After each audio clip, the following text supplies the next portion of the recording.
변희영이었습니다. KBS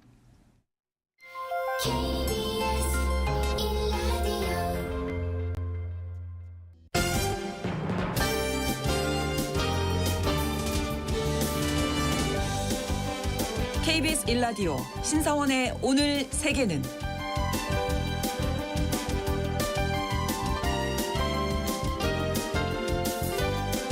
안녕하십니까. 아나운서 신성원입니다. 오늘 새벽 바티칸 시스티나 성당 굴뚝에서 드디어 흰 연기가 피어올랐습니다. 제267대 교황으로 선출된 인물은 로버트 프랜시스 프레보스트 추기경으로 교황 주기명은 레오 14세입니다. 사상 첫 미국 출신 교황이고요. 유력 후보군에 오르지 않았던 예상 밖의 인물이라서 세계를 또 한 번 놀라게 했는데요. 레오 14세는 중도 성향으로 전임인 프란치스코 교황의 미완의 개혁을 어떻게 이어갈 것인지 관심이 집중되고 있습니다. 새로운 교황 탄생에 대한 소식 잠시 후 수상한 GPS에서 자세히 전해드리겠습니다.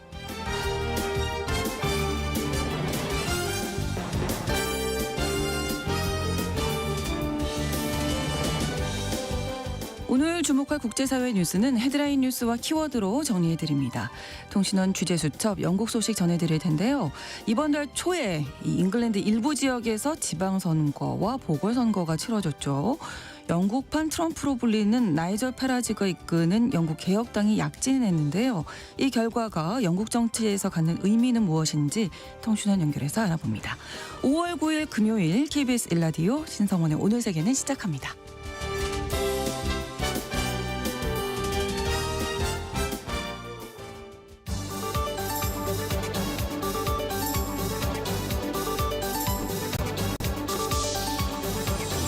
오늘 세계는 헤드라인 뉴스. 프란치스코 교황을 이을 제267대 교황에 미국의 로버트 프랜시스 프레보스트 추기경이 선출됐습니다. 미국 출신 교황이 나온 건 사상 처음인데요. 주기명은 레오 14세입니다. 레오 14세는 성 베드로 성당 발코니에서 평화가 여러분 모두와 함께 있기를 이란 첫 메시지를 발표했습니다.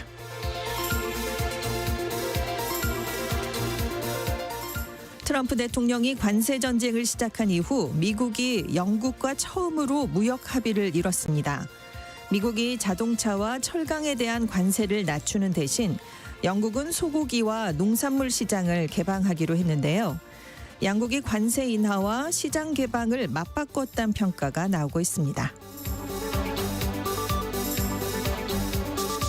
시진핑 중국 국가주석과 러시아 푸틴 대통령이 정상회담을 갖고 양국 관계를 강화하는 내용의 공동성명을 채택했습니다. 두 정상은 미국 트럼프 2기 행정부가 출범한 이후 첫 대면 만남을 가졌는데요.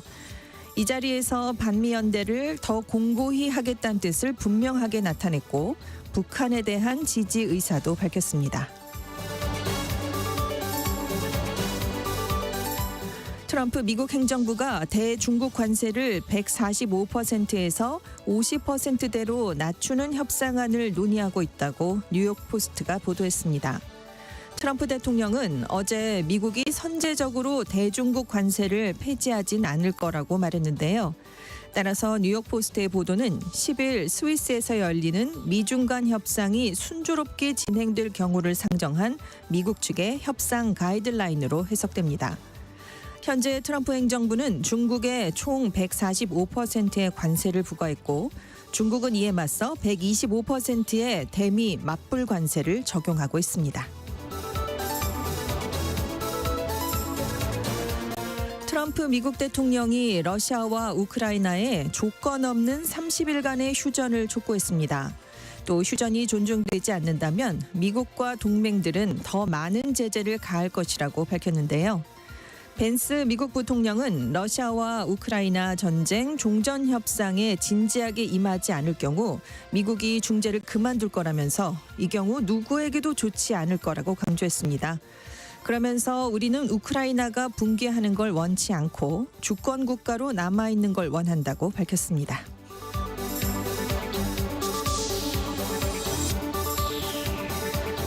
오늘의 헤드라인 뉴스 외신캐스터 전주현 씨가 전해주셨습니다. 이번에는 키워드로 정리한 국제사회 소식 살펴보겠습니다. 첫 번째 키워드, 달리기 시작한 무역 열차. 네, 트럼프 행정부가 영국과 무역 합의를 이뤄냈습니다. 네. 전 세계를 대상으로 전면적인 관세 정책을 시행한 이후에 개별 국가와 미국이 새로운 무역 합의를 발표한 게 이번이 처음인데요. 일단 트럼프 행정부가 영국산 자동차에 대한 품목별 관세를 연간 10만 대에 한해서 기존의 25%에서 10%로 낮추기로 했습니다. 근데 이제 10만 대가 한 해에 영국이 미국에 수출하는 자동차 숫자랑 거의 같거든요. 그러니까 사실상 관세를 적용해주지 않겠다라는 셈이고요. 네. 또 영국 정부가 영국산 철강과 알루미늄에 대한 25% 관세도 철폐가 될 것이다라고 발표했습니다. 대신에 영국은 미국의 에탄올과 소고기, 농산물, 기계류 등의 시장을 개방해서 미국 제품에 50억 달러, 약 7조 원 규모의 수출 기회를 주기로 했는데요. 다만 무역 적자 해소를 위해서 영국에 부과하기로 했던 10%의 상호 관세는 그대로 유지하기로 했습니다. 그래서 트럼프 대통령과 스타머 영국 총리가 전화 통화를 가졌는데요. 네. 그 뒤에 트럼프 대통령이 우리는 영국과 획기적인 협상을 타결했다. 이번 협정을 통해서 영국과 미국은 함께 상호주의와 공정성이 국제무역의 필수고 중요한 원칙이란 걸 다시 한번 확인했다라는 평가를 내렸습니다. 네. 또 스타머 총리는 이날이 처칠 전 총리가 2차 대전 승전을 선포한 날과 겹친다면서 진정으로 환상적이고 역사적인 날이다. 이런 얘기를 내놨는데요. 다만 이번 협의는 전통적인 형식의 무역협정이 아니고 주요 원칙만 담은 일종의 프레임워크, 즉 기본 합의입니다. 앞으로 추가 협의를 또 해야 됩니다. 그래서 네. 세부 사항을 이제 결정을 지어야 되는데, 그래서 지금 양국이 환상적이라고 얘기를 했지만 철강과 알루미늄 관세에 대해서 발표를 했는데 미묘한 차이가 있습니다. 또 디지털 서비스세 같은 입장차를 고려할 때 네. 앞으로 최종적인 무역 협정 체결이 무산될 가능성도 배제할 수는 없다라는 얘기가 일부에서 나오고 있습니다. 네, 어쨌든 개별국가와 미국이 이렇게 새 무역 합의를 발표한 게 네. 이제 처음이라고 아까 말씀을 해주셨는데, 네. 이 세계 각국의 협상에도 이제 앞으로 좀 영향을 미치겠네요. 그렇습니다. 왜냐하면 이번 합의를 통해서 미국이 어떤 관세를 어느 정도 선까지 양보할 수 있는지 좀 드러났기 때문인데요. 그렇죠. 네. 그리어 미국 무역 대표부 대표도 다른 국가들이 영국과의 협상을 모델로 삼아야 된다. 이렇게까지 얘기를 했습니다. 자, 이번 협상에서 미국이 자동차 관세 등 품목별 관세를 국가별로 면제할 수 있다라는 점이 드러났거든요. 네. 근데 이제 세계 각국이 제일 지켜봤던 점이 바로 이 점인데요. 그래서 미국이 사실 1일에 일본과 2차 관세 협상을 했을 때 뭐 25%의 철강 알루미늄 관세, 25%의 자동차 관세는 협의 대상이 아니다 이렇게 못 박았기 때문에 이건 안 변하나라고 생각을 했는데, 이번 영국의 사례를 보니까 이게 면제까지 가능할 수 있구나라는 게 확인이 됐습니다. 네, 네. 그래서 우리나라도 자동차가 주력 수출 품목이기 그렇죠. 때문에 좀 네. 긍정적인 신호로 풀이가 되고요. 근데 이제 앞으로 트럼프 행정부가 반도체에 대한 관세도 부과를 할 예정이거든요. 그래서 지금 품목별 관세 면제가 앞으로 한미 관세 협상의 주요 쟁점으로 꼽힐 것 같습니다. 그래서 앞으로 그 협상 과정에서 주요 품목별 관세를 면제받거나 인하를 시킬 수 있다면 우리 무역 수지 악화를 방어하는 데 좀 도움이 될 것으로 전망이 되고요. 네. 다만 이번 영국과의 협상에서도 상호 관세에서 10%는 면제 대상이 될 수 없다라는 게 다시 한번 확인이 됐습니다. 네, 그러니까 네. 이게 물러날 수 없는 마지노선이라는 거죠, 미국으로서는. 그래서 전문가들은 영국의 협상 결과가 앞으로 나올 여러 협상 결과 중에 가장 유리한 수준일 수 있다 이렇게 얘기를 내놓고 있는데요. 네. 왜냐하면 영국이 그동안 트럼프 대통령이 취임한 이후에 미국과 관세를 둘러싸고 대립한 적이 없습니다. 아, 그렇죠. 네. 예. 그리고 미국은 영국과의 무역에서 흑자를 내고 있어요. 그러니까 미국이 더 유리한 상황이니까 이런 결과가 나왔다라는 거죠. 모든 나라가 이렇게 둘 수 있는 건 아니라는 점입니다. 그렇습니다. 자, 두 번째 키워드, 보고 있나 트럼프? 네, 시진핑 중국 국가주석 푸틴 러시아 대통령이 이런 얘기를 했을 것 같은데요. 네. 지금 시 주석이 7일부터 10일까지 러시아를 국빈 방문하고 있는 중입니다. 네. 8일에 푸틴 러시아 대통령과 정상회담을 했는데요. 트럼프 2기 행정부 출범 이후 첫 번째 중러 정상회담이었습니다. 회담 뒤에 푸틴 대통령이 러중 관계가 역사상 최고 수준에 도달했다라는 평가를 내놨는데요. 있는데요. 그래서 CNN이 시 주석의 러시아 방문은 두 권위주의 지도자 간의 강력한 결속을 보여주는 상징적인 행보다라는 분석을 내놨습니다. 네. 자, 회담 뒤에 포괄적 파트너십, 전략적 상호작용을 강화하는 내용이 공동 성명에 들어갔습니다.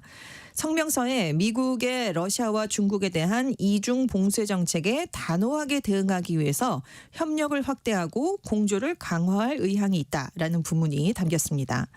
특히 양국이 미국의 경제적, 외교적 공세를 받고 있기 때문에 경제 협력을 강화하는 데 중점이 찍혔습니다. 네. 지금 미국은 중국에 대해서 고율 관세를 부과했고 러시아는 지금 미국을 필두로 한 서방으로부터 경제 제재를 받고 있잖아요. 네. 그래서 양국이 러시아산 천연가스를 중국으로 수송하는 시베리아의 힘2 가스관 산업을 지금 논의를 했고요. 양국 은행 간의 관계를 강화하면서 국가 통화 결제를 확대하겠다라는 얘기를 내놨습니다. 그러니까 미국의 대러 제재로 막혀 있는 금융거래의 물꼬를 좀 터보겠다라는 뜻인데요. 네. 양국이 또 북한에 대한 지지 의사도 밝혔습니다. 각국의 대북 제재 및 북한에 대한 압박 강화 중단을 촉구한다라는 얘기가 들어왔습니다. 네, 러시아와 중국이 더욱더 긴밀해지고 있는데 네. 시진핑 주석이 오늘 열리죠. 이 러시아 전승절 열병식에도 참석한다고 해요. 그렇습니다. 러시아의 2차 대전 승리 80주년 기념일인 전승절을 계기로 이번에 시 주석이 방문을 했기 때문인데요. 네. 지금 현지 시간으로 9일 오전에 전승절 열병식이 열리는데 여기에도 시 주석이 갑니다. 그리고 이제 맞대응으로서 이제 화답을 해야 되니까 푸틴 네. 대통령도 이제 9월 3일에 열리는 중국의 항일 전쟁 승전 80주년 기념 행사에 가기로 했습니다. 러시아는 소련이 엄청나게 희생을 치러서 나치 독일의 승리를 했다라고 2차 대전을 평가하고 있습니다. 그래서 네. 매년 5월 9일을 전승절 국경일로 기념을 하고 있는데요. 최근 몇 년 동안 코로나19도 있었고 우크라이나 전쟁 때문에 전승절 행사가 많이 축소됐었습니다. 그런데 이제 올해는 80주년이니까 성대하게 행사를 준비를 해서 전 세계 27개국 정상 그리고 13개 국가에서 파견된 군부대가 열병식에 참석을 하게 되는데요. 네. 작년에는 벨라루스 같은 옛 소련권 국가, 뭐 쿠바 같은 일부 우호국 정상들만 갔거든요. 근데 올해는 시 주석을 포함해서 브라질 룰라 대통령 등 27개국 정상이 이제 가게 됩니다. 특히 유럽에서 친러시아 지도자인 피초 슬로바키아 총리, 부치치 세르비아 총리가 유럽이 반대했는데도 갑니다. 그래서 네. 푸틴 대통령에게 지금 힘을 실어주는 모양새가 됐는데요. 이번 열병식에 김정은 북한 국무위원장이 참석할 수도 있다라는 전망이 당초에 있었는데 네. 지금 대사급을 보내는 것으로 확인이 돼서 신홍철 주 러시아 북한 대사가 참석할 것으로 유력시되고 있습니다.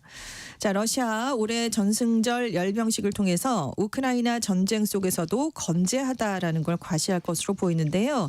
특히 외국 정상들과 함께하는 모습을 보여주면서 국제사회가 러시아를 외교적으로 고립시키려고 했지만 이거 실패했다라는 점을 보여주는 것으로 지금 분석이 됩니다. 네. 자, 푸틴 대통령 시 주석을 비롯한 15명 이상의 정상들과 그래서 7일에서 10일간 양자 회담도 열 계획입니다. 네. 다음 키워드는 아래 위 다 막힌 하늘길. 네, 하늘길은 굉장히 뚫려 있는 곳인데 그러니까요. 지금 막혀버린 곳이 있습니다.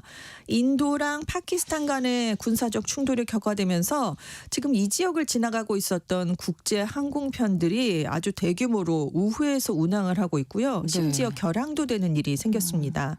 인도랑 파키스탄은 전 세계 항공 운항 편수 중에서 15%가 통과하고 있는 핵심 항공로입니다. 네. 그런데 두 나라 간 충돌로 영공 폐쇄가 이루어졌거든요. 지금 전 세계 항공망이 연쇄적으로 타격을 받을 수밖에 없는데요. 네. 인도가 7일에 파키스탄령 카슈미르 지역 9개 목표물을 타격하면서 영공 폐쇄가 시작이 됐습니다. 파키스탄이 이 공격 직후에 자국 영공을 전면 통제했고요. 인도도 23일까지 파키스탄에 등록한 모든 항공기를 자국 영공에 진입하지 못하는 조치를 발표했습니다. 그런데 인도 항공편의 20%는 파키스탄 상공을 이용했었고요. 서방으로 가는 항공편의 30%가 파키스탄을 경유하고 있었습니다. 네. 특히 이쪽 상공이요. 유럽하고 아시아를 왕래하던 항공사들이 주로 가던 길이었거든요. 그래서 지금 비상 운항 체제에 들어갔는데 그렇군요. 일단 대한항공 인천과 두바이 노선을 기존 파키스탄 경유에서 미얀마, 방글라데시, 인도 남부를 거치는 우회 항로로 바꿨습니다. 네. 싱가포르 항공도 파키스탄 파키스탄 상공을 통과하는 모든 항공편 운항을 전면 중단하고 대체 노선을 긴급 투입했고요.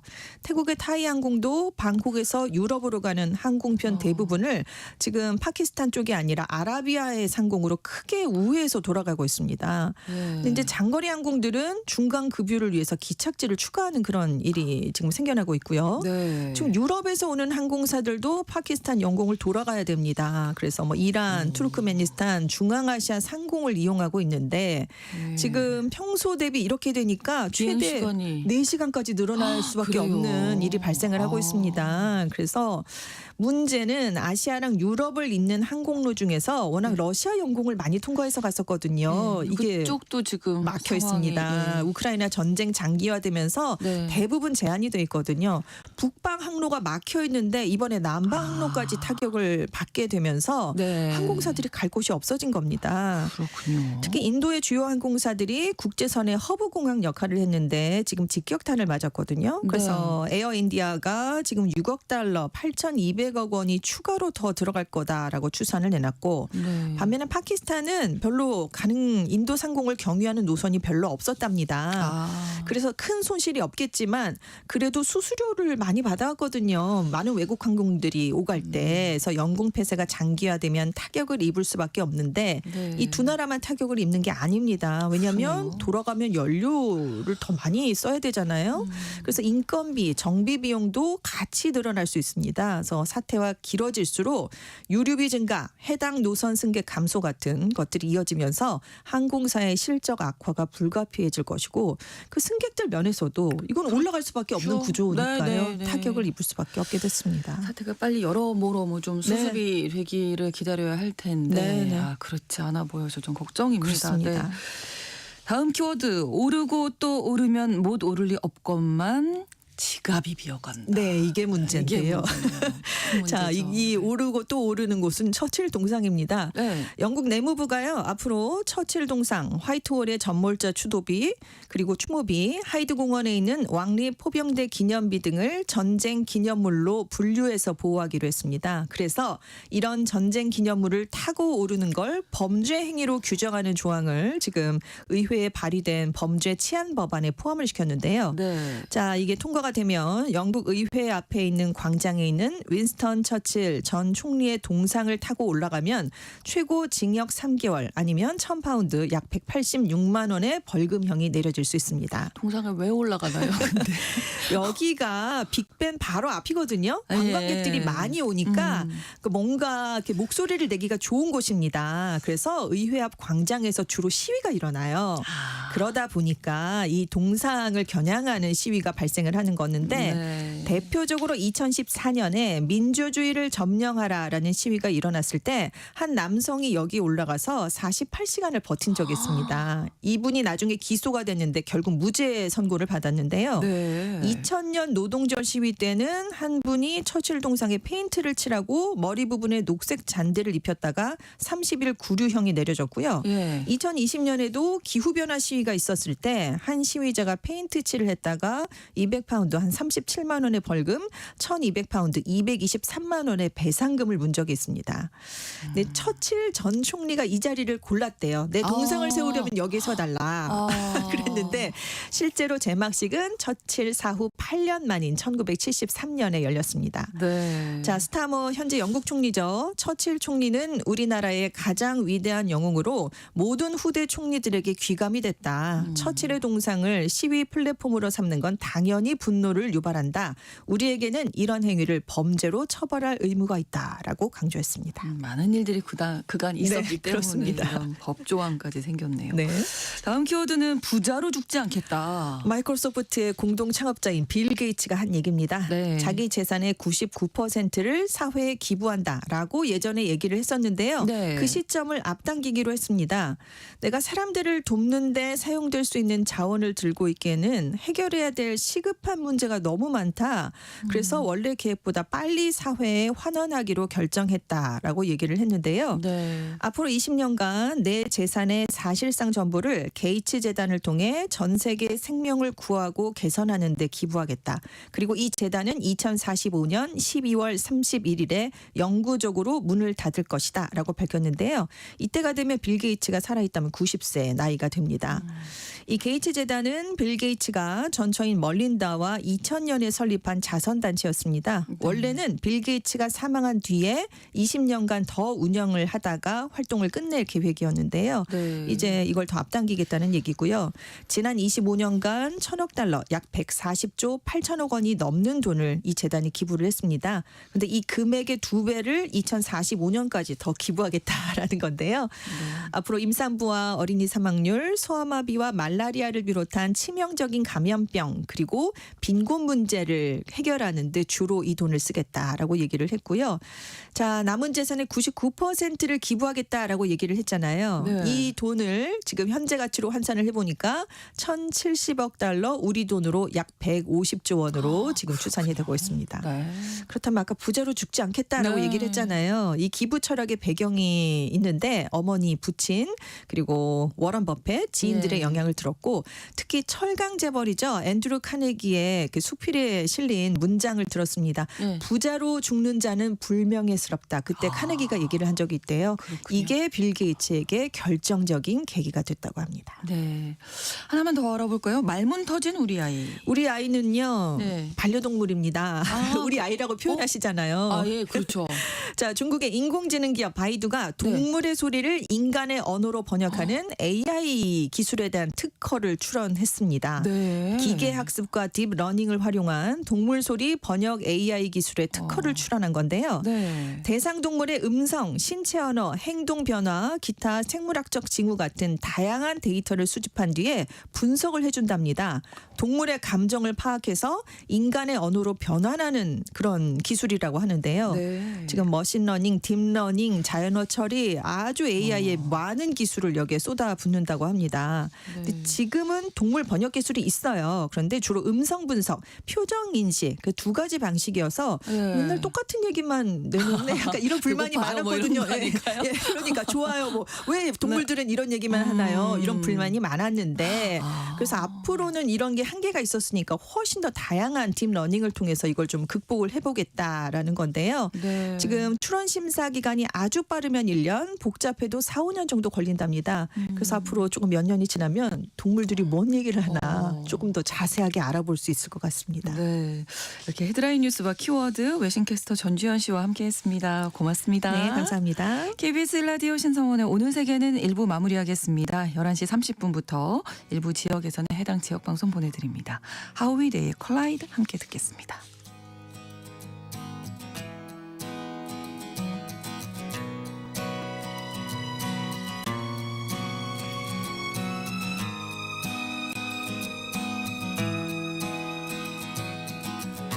The dawn is breaking,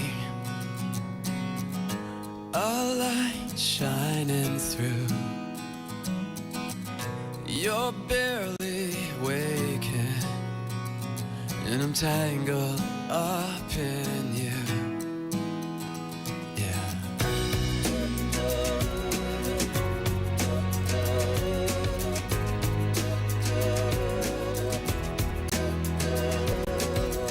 But I'm open, you're closed. Where I follow, you'll go. I worry I won't see your face light up again. Even the best fall down sometime. Even the wrong words seem to rhyme. Out of the doubt that fills my mind, I'll somehow find you and I collide.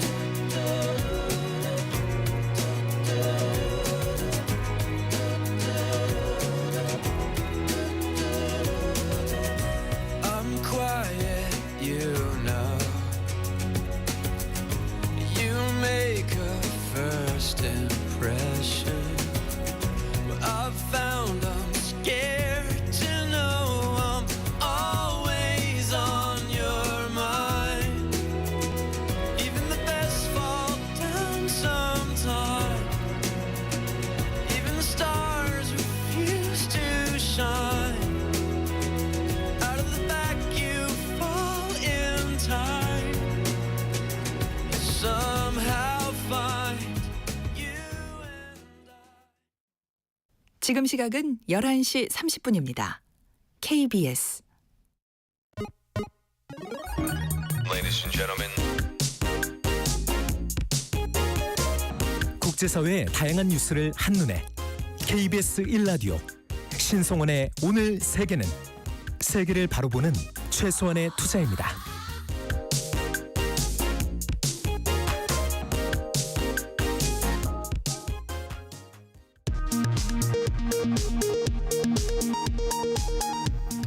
이 시각 라디오 정보센터 뉴스입니다.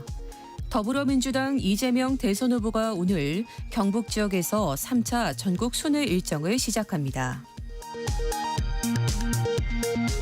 국민의힘은 김문수 대선 후보와 무소속 한덕수 후보 간 단일화 문제를 두고 11일 이전 신속한 단일화는 당원 동지의 명령이라고 밝혔습니다.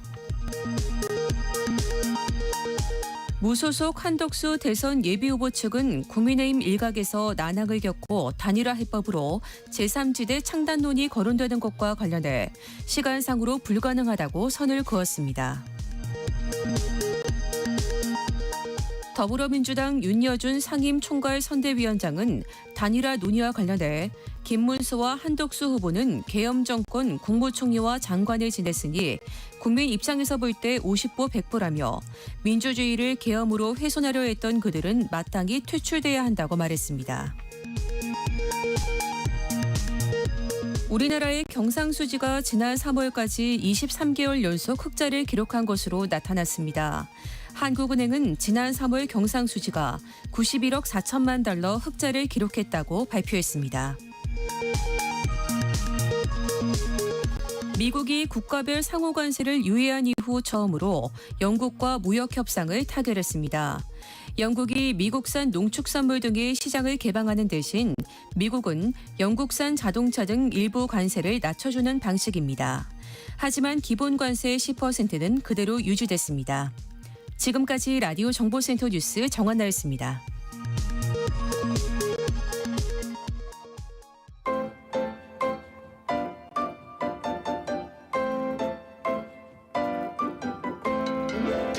통신원 취재 수첩.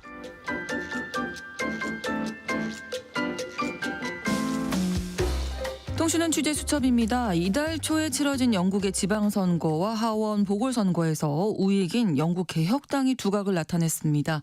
이 결과가 영국 정치에서 갖는 의미 알아보겠습니다. 런던 김수정 통신원 연결해 보겠습니다. 안녕하세요. 네, 안녕하세요. 영국 런던입니다. 네, 일단 이번 선거 결과부터 좀 짚어주실까요? 네, 이번 5월 초에 치러진 그 영국의 지방선거와 하원 보궐선거 결과는 영국 정치 지형에 그 적지 않은 충격을 안겼습니다. 특히 그 런콘 헬스비 하원 의원 보궐선거에서 영국 개혁당, 즉 리폼 UK의 그 사라 푸친 후보가 네. 38.72%를 득표해서 집권 노동당의 카렌 쇼 후보를 단 6표 차이로 제치고 당선이 됐는데요. 네. 표 차이가 너무 근소해서 재경표를 해야 하는 그 해프닝까지 있었고요. 네. 이 수치는 그 1973년 57표 차 이후에 그 보궐선거 표 차이로는 가장 근소한 것이라고 합니다. 그 이번 선거는 지난해 7월 총선 이후 처음으로 치러진 하원 의원 그 보궐선거인데다가 이 지역은 그 원래 전통적으로 노동당이 그 강세였던 지역인 터여서요. 그 노동당을 향한 민심을 가늠할 중요한 시험대로 여겨졌는데요. 그 이번 보궐선거에서 노동당 득표율은 지난해 총선보다 14.2%가 떨어졌고 영국 개혁당은 20.6%가 급등했습니다. 네. 그 노동당이 그동안 그 안정적으로 확보했던 지역이었는데 불과 1년도 되지 않아서 그 민심이 이렇게 뒤집힌 셈이죠. 그러네요. 이로써 그 창당한 지 불과 7년밖에 안 된 그 영국 개혁당은 하원에서 5석을 확보하게 됐습니다. 네. 그 영국 개혁당은 또 지방선거에서도 선전했는데요. 이번 선거에서는 그 6개 지역 자치단체장을 뽑았는데 네. 이 중에 노동당이 3군데에서 당선된 반면에 영국 개혁당은 그 보수당을 누르고 두 군데에서 당선되는 그 기염을 토했습니다. 또 23개 지방의회 그 의원에 대한 선거도 진행됐는데 그동안 지방의회에서 단 한 석도 없었던 개혁당이 무려 그 677석을 차지했고요. 네. 자유민주당은 370석을 차지하면서 선전했습니다. 네. 그 보수당은 그 직전 대비해서 674석을 잃었고 그 319석을 얻었고요. 그 보수당은 187석을 잃은 98석에 그쳤습니다. 이번에 많은 변화가 있었는데 사실 영국 정치하면 많은 분들이 이제 보수당, 노동당 이렇게 양당 체제로만 알고 계셨을 텐데 이번에 뭐 영국 개혁당이 그야말로 돌풍을 일으켰군요. 어떤 성격의 정당인지요? 네네. 그 리폼 UK 영국 개혁당은 기존의 주류 정치권에 대한 어떤 불신을 기반으로 성장해온 반정치 엘리트 성향의 정당입니다. 네. 그 흔히 그 영국의 트럼프로 불리는 나이젤 파라지가 이끄는 정당으로 그 1919년 그가 이끌었던 브렉시트 당이 이 당의 전신이죠. 네. 그 유럽연합 탈퇴를 강하게 주장하면서 급부상했고요. 브렉시트가 완결된 뒤에는 영국 개혁당으로 이름을 바꾸고 그 보수당의 우측에 서서 경제나 이민, 영국이라는 그 국가 정체성 문제에 대해서 강경 노선을 내세우면서 활동해 왔습니다. 이민 규제 강화를 그 주장하면서 불법 이민뿐 아니라 합법적인 이민도 대폭 축소하자 이런 입장이고요. 네. 저세율과 작은 정부, 감세나 그 공공지출 삭감을 통해서 경제 자율성을 강조하고 있습니다. 원래 그 주 지지층은 잉글랜드 북부나 중부의 노동계급 백인 유권자들이고요. 네. 그 보수당에 실망한 중장년층이나 브렉시트 지지자들이 주요 지지층으로 알려져 있었는데 최근에는 그 경제난과 불만에 쌓인 그 민심을 흡수하면서 지지 기반을 넓혀가고 있는 모양새입니다. 예, 특히 이제 영국 지방선거에서 약진을 했는데 우리 지방선거와 어떻게 다른가요? 영국은 우선 그 지방자치제죠. 네. 그 중앙집권 국가지만 일정 수준의 그 지방자치를 그 많이 허용을 하는데요. 그 런던을 제외한 영국의 모든 지역은 국회의사당이 있는 영국 의회 정치의 중심지인 웨스트민스터로부터 위임받은 권한을 바탕으로 자체적인 행정을 운영하고 있고요. 네. 그 지역마다 다른 지방정부 구조로 되어 있고 지역별 조례와 행정 결정에 따라서 선거 방식과 주기도 다릅니다. 이렇게 선거 주기가 다르니까 뭐 선거하는 시기나 이를 운영하는 것도 지방자치에서 자체적으로 진행을 하는데요. 네. 즉 국회의원을 뽑는 선거는 4년에 한 번 스코틀랜드와 웨일즈, 북아일랜드와 함께 영국 전역에서 치르지만요. 지방선거는 모든 지역이 각각 별도의 선거일을 선정해서 실시를 하는데 이번에 실시된 선거가 그 중에 하나인 겁니다. 그렇군요. 그 원래 그 영국 전역의 지방의회 의석수는 19,000석이 넘고요. 네. 잉글랜드에만 그 317개의 지방당국이 있고 런던만 하더라도 32개의 런던 자치구가 존재합니다. 각각 다 자신만의 그 일정을 갖게 되는 건데요. 네. 영국 개혁당이 이제 약진을 했습니다. 영국 정치에서는 이걸 어떤 의미로 바라보고 있나요?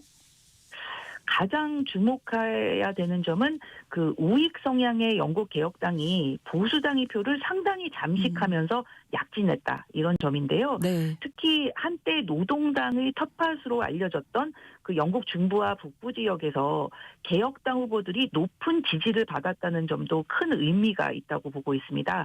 뭐 특히 하원 보궐선거를 살펴보면 더럼 지역에서 그 노동당이 간신히 승리를 지켰지만 개혁당이 보수당을 누르고 2위를 차지해서 그 기존 정치 질서의 균열을 예고했는데요. 네. 요약을 해보자면 보수당은 대거 참패했고 노동당은 그나마 선전을 했지만 불안 요소를 드러냈다 이렇게 볼 수 있고요. 영국 개혁당은 돌풍을 일으키면서 존재감을 확실히 각인시킨 선거였습니다. 네. 특히 이런 흐름이 올 하반기나 내년으로 예상되는 총선에서 어떤 변수로 작용될지 주목되고 있는데요. 네. 반면에 사실상 이번 선거는 영국 전역에서 벌어진 게 아니라 특정 지역에서만 선거가 실시됐기 때문에 네. 뭐 전체 의석수나 뭐 다수를 따진다면 뭐 사실 영국 개혁당이 이렇게 약진한 것은 분명하지만 대이변이 일어났다 이렇게 단정짓기에는 그 지방선거 규모 자체가 그다지 크지 않았다는 분석도 있긴 합니다. 다음 총선을 그러면 또 지켜봐야 되겠군요. 알겠습니다. 네, 네, 오늘 소식 잘 들었습니다. 고맙습니다. 네 감사합니다. 영국 런던에서 김수정 통신원이었습니다.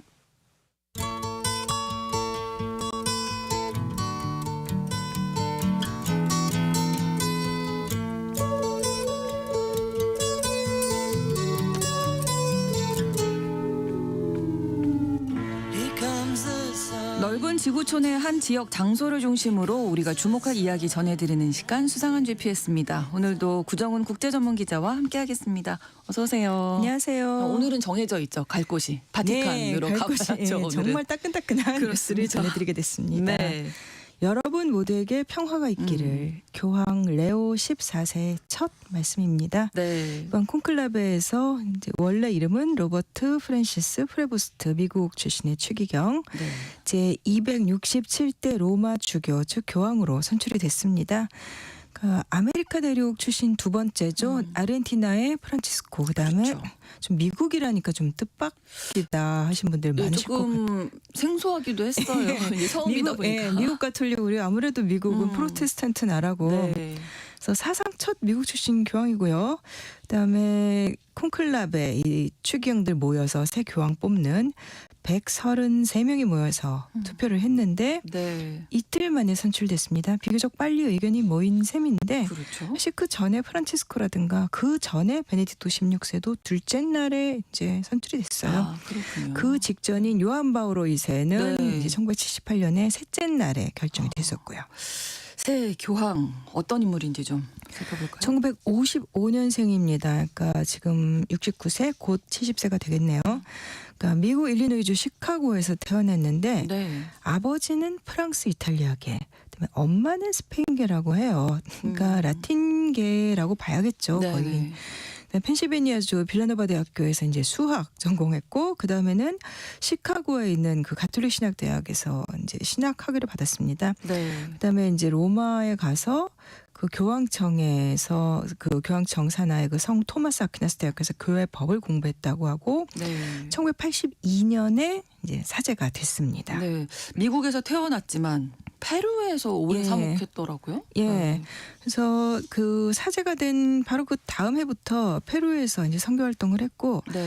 이제 1988년부터는 11년 동안 줄곧 페루에 있었습니다. 아. 그리고 이 성 아우구스티누스 수도회, 그러니까 뭐 예수회, 무슨 회 이렇게 네. 수도회들이 많이 있잖아요. 그렇죠. 이제 거기에 이제 대표 사무총장 측의 수장으로 선출돼서 이제 2001년부터 2013년까지 연임을 했었고, 네. 그다음에 2015년부터 다시 또 2023년까지 페루의 치클라요라는 지역에서 이제 주교를 했는데 예. 2015년에는 아예 페루 시민권도 이제 얻었다고 해요. 네. 그랬다가 2023년에 프란치스코 교황이 이제 로마로 불러가지고 교황청의 라틴 아메리카 위원회 위원장 그래서 대주교가 됐고 그다음에 작년에 추기경이 됐는데 그러니까 프란치스코가 이제 승격시킨 인물입니다. 그러네요. 최근에는 바티칸에서 뭐 세계 주교들 이제 관련 역할을 맡았었고, 그러니까 미국의 그 가톨릭 통신인 가톨릭 뉴스 서비스의 보도를 보면은 미국 추기경들 중에서 가장 미국적이지 않은 사람이다. 사실 이 경력이라든가 뭐 그러네요. 여러 가지 다 보면은 뭐 라틴 아메리카 사람에 오히려. 더 가까워 보여요. 아, 그렇군요. 그 굴뚝에서 드디어 흰 연기가 이렇게 나왔을 때, 예. 그 광장에 모인 신자들이 막 박수를 치고 예. 울고 하던데요. 교황 선출 발표까지는 어떤 과정을 거치나요? 일단 수락 의식이 있습니다. 이제 네. 그 교황청 그 예식서에 정해져 있대요. 그래서 네. 그 시스티나 채플이라고 하는 이제 거기 참석한 콘클라베에서 이제 한 명이 이제 과반수 득표자가 마침내 나오면은 이제 서열이나 나이 순으로 봐서 제일 최고참 추기경이 네. 라틴어로 묻는데요. 교황으로 선출되는 것을 수락하느냐? 그러면 수락한다 하고 대답을 하면은 그럼 어떤 이름으로 불리고 싶으냐? 이렇게 해서 이제 교황이 자기 이름을 고르는 거죠. 그렇군요. 그러면은 이제 교황청 전례 담당자가 나와서 그러니까 증인 2명을 세운 다음에 교황이 수락했다. 그다음에 어떤 이름을 확인했다. 이런 문서를 작성을 하고요. 네. 그래서 이 의식이 다 끝나고 나면은 투표용지라든가 관련된 서류를 전부 다 태웁니다. 이때 흰 연기가 이걸 태우는 그래서. 과정에서 밖으로 나가는 거죠. 네. 그래서 이제 전 세계에 드디어 교황이 탄생했다를 알리게 되고 네. 그다음에 그렇게 되면 이제 흰 연기가 나오면 그 성베드로 광장의 신자들이 다 이제 박수 치면서 누구야 하면서 이제 기다리겠죠. 그렇죠. 그 사이에 새 교황이 그 시스티아 성당을 나와서 눈물의 방이라는 곳으로 들어갑니다. 이제 거기서 예복이 몇 가지가 있대요. 그 중에 네. 하나를 골라서 입고 이제 기도를 하고 다시 시스티나로 돌아와서 이제 의자에 앉으면은 그 수석 추기경이 이제 간단한 의식을 하면서 복음서의 구절을 읽는데 너는 베드로라 내가 이 반석 위에 내 교회를 세우리니 그러니까 이 베드로의 후계자라고 이제 교황을 이제 교리상 그렇게 얘기를 하잖아요. 네. 그리고 나서 이제 원로 사제가 새 교황에서 기도하고 모든 추기경들이 새 교황한테 이제 순종을 사역을 합니다. 네. 그러고 나면 이제 발표를 하죠. 이게 프로토디콘이라 그래서 이제 교황이 이제 권위 같은 상황인 것 없는 상황이잖아요. 근데 대행하는 사람인데 지금은 프랑스 추기경이에요. 이 프랑스 추기경이 바티칸의 발코니, 네. 그 로지아라고 하는 거기에 나와서 이제 새 교황이 선출됐다. 그러면서 이름을 발표합니다. 이거를 하베무스 빠빰 이렇게 나오던데 교황이 네. 탄생했습니다. 이런 얘기고요. 그리고 나서 교황이 바오로 성당에서 기도를 한 다음에 드디어 발코니에 나옵니다. 그렇죠. 물론 이렇게 말로 하니까 되게 긴 것 같지만 실제로는 다 금방금방 이루어지는 거고요. 네. 이때 하는 첫 축복 교황이 되어서 이제 원래 이 축복을 여기서 하는 거를 우르비 엣 오르비라고 하는데 첫 우르비 엣 오르비가 되겠죠. 이게 도시와 세계를 향해서라는 라틴어예요. 그러니까 진짜 모두에게란 뜻입니다. 네. 그래서 이번에 교황이 모두에게 평화가 있기를 바란다라고 했습니다. 근데 이탈리아어하고 스페인어하고 전통에 따라서 라틴어로 했는데 영어는 하지 않았습니다. 그렇군요. 자, 교황명이 이제 레오 14세잖아요. 예. 본인이 스스로 정하는 네. 교황이 거예요? 각자 정하는 건데 네. 이제 제일 먼저 하는 일이 지금 말씀드린 순서에서도 얘기했지만은 네. 이름 고르는 거잖아요. 그렇죠. 근데 예전에 초창기 교회에서는 그러니까 이교도 이름을 가진 사람들이 많아가지고 뭐 이런 거를 고르는 게 시작이 됐다 그러는데 네. 이제 뭐 한 그 서기 한 1000년 그때부터 이게 관행이 됐대요. 근데 지금까지 이렇게 뭐 2명 빼고는 다들 이 이름을 택했는데 사실 그 전에는 뭐 안 고른 원래 이름을 했던 사람들도 많았다고 하고 근데 프란치스코 같은 경우 프란치스코 몇 세가 아니라 그냥 프란치스코잖아요. 예, 그렇죠. 혼자밖에 없는. 그러니까 처음으로 그 이름을 택한 교황이었고 근데 보통은 몇 세가 많죠. 그러니까 이전 교황 중에서 자기 수도회 직계 선배격인 뭐 교황의 이름을 따르거나 아니면은 존경하는 인물 주로 이제 메시지가 되는 거죠. 나는 누구 교황 같은 사람이 되겠다라는 의지의 표현이니까 제일 많은 이름 보면 요한, 많아요. 그레고리, 베네딕토 16세였잖아요. 예. 그다음에 비오 이런 이름인데 이번엔 레오 14세입니다. 레오도 네. 굉장히 많았네요. 근데 뭐 레오라는 이름의 첫 교황은 5세기 사람이니까 그때까지 거슬러 올라갈 수는 없을 것 같고 네. 바로 전에 레오 13세가 네. 19세기 말부터 20세기 초반까지 재위했던 사람이에요. 네. 그래서 바티칸과 현대의 만남 현대 조화시키는 작업을 했던 사람이다라는 평가를 많이 하더라고요. 네. 근데 특히 사회정의랑 저임금 문제, 노동 문제에 관심이 많았었대요. 이 네. 레오 13세가. 네. 근데 이번 교황은 새 교황이 그 이름을 골랐습니다. 네. 좀 의미가 네. 담겨 있겠죠. 아무래도 이제 선종하신 프란치스코 교황이 마무리하지 못한 이 개혁이 계속 이어질 수 있을 것인가가 관심사일 텐데요. 예. 이게 아무래도 새 교황이 이 프란치스코가 유난히 사랑을 받았던 교황이다 보니까 또 그리고 여러 가지 그 관례를 깨트린 교황이었었잖아요. 그렇죠. 그러니까 새 교황 이번 교황은 뭘 하든지 아무튼 앞으로 당분간은 프란치스코랑 뭐 일거수일투족 다 비교가. 프란치스코는 이렇게 했었는데 뭐 어떻게 했다. 그렇죠. 프란치스코랑 뭐가 달랐다, 뭐가 똑같다 계속 나올 텐데 네. 일단 그 첫 발코니 인사 때 프란치스코는 왜 교황들이 입는 이 빨간 뭐 자주색 같은 옷 그거 아니고 그냥 흰 옷만 입고 나와서 이렇게 검소한 이미지, 이렇게 관례를 깨는 이런 모습을 보여줬다 해석 많이 나왔었는데 네. 레오 14세는 전통적인 붉은 옷을 걸쳤습니다. 그래서 또 요 짧은 시간에 몇 시간 안 됐는데 또 해석이 나와요. 아, 조금 더 전통적인 지향을 보여주는 거 아니냐 뭐 이런 얘기들이 나오는데 프란치스코 교황보다 조금 보수 쪽에 예, 가깝다. 가까운 거 아니냐. 그래 약간 전통주의자 아니냐. 이런 네, 얘기도 네, 네. 나왔는데 그렇지만 프란치스코 교황의 개혁 의제들에 전념을 할 거고 그러면서도 또 이제 관리자로서의 능력이 뛰어난 사람을 뽑았다. 아, 이런 분석이 많습니다. 그렇군요. 일단 그 아우구스티누스 수도회라는 걸 이끌면서 이제 행정력을 많이 보여줬었고 네. 그 다음에는 이제 최근에는 교황청에서 그 많은 주교들 관리했었고 그래서 온화하지만 리더십이 있는 인물이다라고 얘기를 하는데 네. 조금 더 좀 깊이 있게 설명한 내용들 보니까 프란치스코랑 마찬가지로 그 2차 바티칸 공의회라는 것에 영향권에 있었던 사람이다라는 얘기가 나와요. 이게 네. 뭐냐면 1960년대에 열렸던 2차 바티칸 공의회라는 게 당시에 그 현대사회의 모순들 이런 거 물론 그 시절에는 레오 14세는 뭐 사제 아니었습니다만 뭐 어린 네. 나이였을 거고 네. 하지만 그 공의회에서 이 현대 가톨릭의 진보적인 의제들이 굉장히 많이 논의가 됐었대요. 그 다음에 이제 그 라틴 아메리카 주교 평회라는 걸 중심으로 해서 네. 특히 라틴 아메리카 쪽에서 이 공동체라는 것, 그다음에 빈곤이나 정의 문제 이런 거에 대해서 관심을 쏟는 분위기가 이제 일종의 기조로 자리를 잡았는데 네. 그 전부터 사실 라틴 아메리카에는 해방 신학이라고 부르는 좀 좌파적인 흐름이 많이 있었죠. 우리 영화 같은 것도 많이 나오고. 근데 이때 이제 주교 평회에서 나왔던 흐름들은 해방 신학처럼 이렇게 명백하게 좌파라기보다는 조금 더 정제된 거지만 여전히 실천적인 그런 흐름이었고 프란치스코도 그런 거에 영향을 많이 받았던 사람이고 레오 14세도 그 후 계속 이어진 그런 흐름을 많이 받아 안았던 사람이다. 이렇게 평을 하더라고요. 네. 그래서 바티칸에 이제 특히 뭐 유럽이라든가 이런 쪽에 그 전통파 보수파들은 이번에 조금 기대가 조금 꺾이지 않았을까 이런 얘기도 나오고 네. 그들과는 좀 확실하게 다른 성향인 것 같고요. 어떻게 우리가 상상해 보면은 페루에서 계속 가난한 사람들하고 함께 지냈던 사람이에요. 그렇죠.